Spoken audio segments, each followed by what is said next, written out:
ആലപ്പുഴ കായംകുളത്ത് വാഹനാപകടത്തിന്റെ പരിക്കേറ്റ് യുവതിക്ക് നേരെ ലൈംഗികാതിക്രമം നടത്തിയതിൽ ഒടുവിൽ അന്വേഷണം ഊർജിതമാക്കി പോലീസ്. യുവതിയുടെ മൊഴി പോലീസ് രേഖപ്പെടുത്തി. പരാതി നൽകി 10 ദിവസങ്ങൾ കഴിഞ്ഞിട്ട് നടപടിയെടുക്കാത്തതിൽ പോലീസിനെതിരെ യുവതി രംഗത്തെത്തിയിരുന്നു. പോലീസ് സ്റ്റേഷൻ ജാമ്യത്തിൽ വിട്ട പ്രതി സിനിൽ സബാദ് ഒടുവിൽ അങ്ങനെ തുടരുകയാണ്.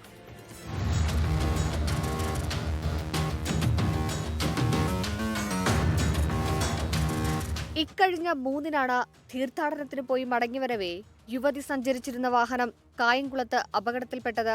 രക്ഷാപ്രവർത്തനത്തിനായെത്തിയ വ്യാപാരി വ്യവസായി ഏകോപന സമിതി നേതാവ് സിനിൽ സബാദ് ലൈംഗികമായി അതിക്രമിച്ചുവെന്നാണ് പരാതി. സിനിൽ സബാദിനെതിരെ പോലീസിൽ പരാതി നൽകി ദിവസങ്ങൾ കഴിഞ്ഞിട്ടും ഒരു നടപടിയും എടുത്തില്ലെന്ന് ആരോപണമുയർന്നിരുന്നു. സംഭവത്തിൽ പോലീസിന് ഗുരുതര വീഴ്ചയുണ്ടായെന്നാണ് കണ്ടെത്തൽ. പരാതി നൽകിയിട്ടും മൊഴി രേഖപ്പെടുത്താനോ മറ്റു നടപടികളിലേക്ക് കടക്കാനോ പോലീസ് ശ്രമിച്ചിരുന്നില്ലെന്നും പരാതി ഉയർന്നിരുന്നു. സംഭവം വിവാദമായതോടെ ഇന്ന് തിരുവനന്തപുരത്തെത്തിയ ഡിവൈഎസ്പിയുടെ നേതൃത്വത്തിലുള്ള സംഘം യുവതിയുടെ മൊഴി രേഖപ്പെടുത്തി.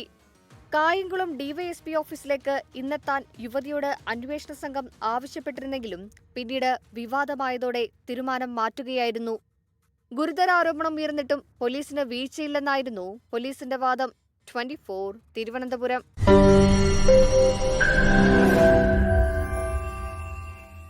ലോകത്തെവിടെയായാലും ഏത് സമയത്തും 24 വാർത്തകളും ഓഗ്മെന്റഡ് റിയാലിറ്റി പാക്കേജുകളും എക്സ്പ്ലെയിനറുകളും വിശദമായി കാണാൻ ഞങ്ങളുടെ യൂട്യൂബ് ചാനൽ നിങ്ങൾക്ക് സബ്സ്ക്രൈബ് ചെയ്യാം.